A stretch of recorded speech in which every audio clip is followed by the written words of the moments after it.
2026 թվականի հունիսի 7-ին բազմաթիվ են դեպքեր եղել, արձանագրվել, երբ ձերբակալվել են Հայաստանի Հանրապետության քաղաքացիները եւ տարվել քննչական կոմիտե։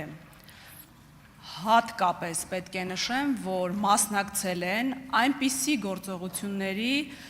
որոնք եղել են ոչ անհետաձգելի եւ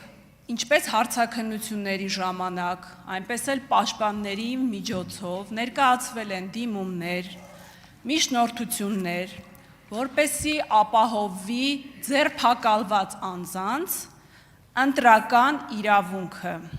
մինչդեռ արկա է նաև կարող եմ հարկ եղած դեպքում տրամադրել, մերժումը ներկայացված միջնորդությունների, մերժվել է այդ Հայաստանի Հանրապետության հպարտ քաղաքացիների ընտրելու իրավունքը, պատճառաբանելով օրինակ մեկ դեպքում, որ անձը այս պահին գտնվում է ոչ իր ընտրական տարածքում, մինչդեռ նշում եմ, եղել են ոչ անհետաձգելի քննչական գործողություններ եւ շատ հեշտ կարելի էր կազմակերպել ընտրելու իրավունքը։ Դուք, եթե ընտրվեք, ինչ միջոցներ եք ձեռնարկելու Հայաստանի Հանրապետության հպարտ քաղաքացիների այդչափ կարևոր ընտրական իրավունքի խախտման ուղղված այդ գործողությունները վերացնելուն։ Տիկին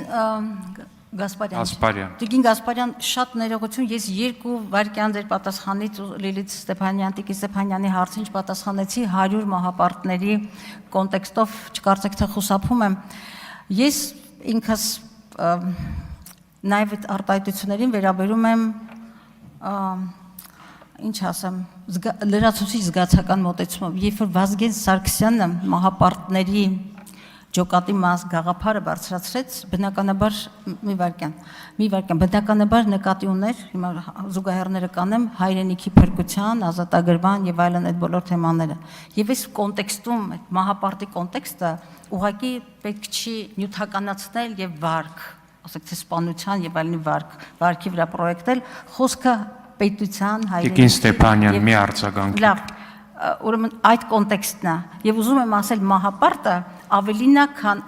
մահապարտի ընկալումը, ինչպես են մեր բառապաշարում շատ ենք ասում, չէ, քաղաքական զենք, դա նյութականացված զենքը չի, մահապարտի գաղափարը հայրենիքի գաղափարին, պետության գաղափարին նվիրվելու գաղափարն է։ Ընտրելու իրավունքը սահմանադրական, կներեք ձեր ժամանակից գնաց, ընտրելու իրավունքը սահմանադրությամբ Հայաստանի Հանրապետության ցանկացած երկրում ամենաառաջնային քաղաքական իրավունքն է։ Ես նորից եմ կրկնում իմ գնահատականը, որը հնչեցրել եմ 60,000 ոչնչացված, ուզում եք ասեմ, գողացված ձայները մարդու ազատ կամ արտահայտության եւ ընտրելու իրավունքի կոպտագույն խախտում էր։ Եվ ում համար ակնհայտ չէր, որ նախընտրական շրջանում այդ բոլոր այսպես կոչված գործողությունները,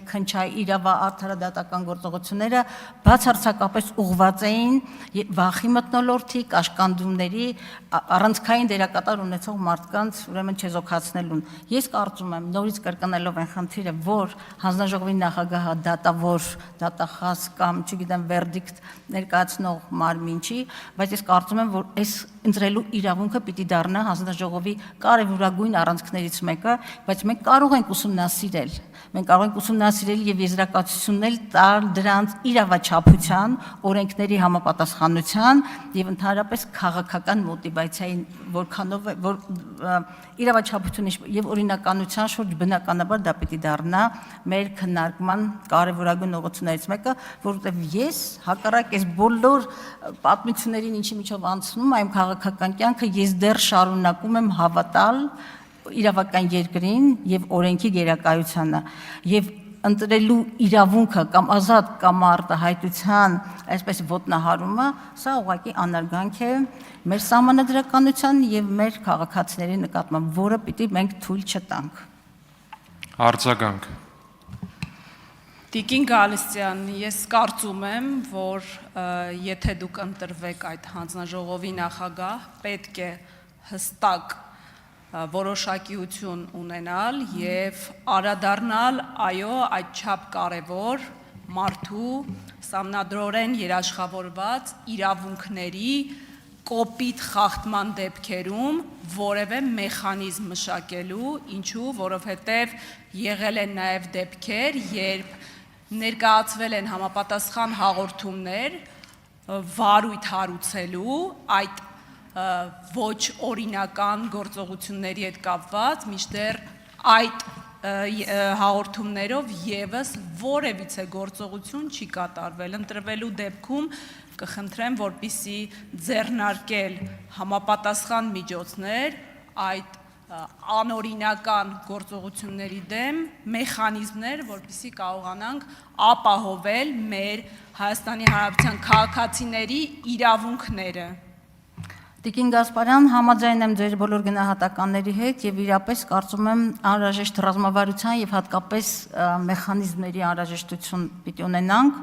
Ես վստահ եմ, եթե ընտրվեցի, թե ձեզ հետ, ձեր խմբակցության հետ եւ նաեւ հանձնաժողովի անդամ, ուրեմն անդամ այլ խմբակցության, ուրեմն այլ քաղաքական ուժ ներկայացնող անդամների հետ պիտի քննարկենք մեխանիզմները, լուծումները եւ ամենակարևորը մեր վերահսկողական գործիքակազմը օգտագործենք հնարավորինս արդյունավետ եւ կիսում եմ ամբողջությամբ թե մտահոգությունը եւ թե առաջարկությունը։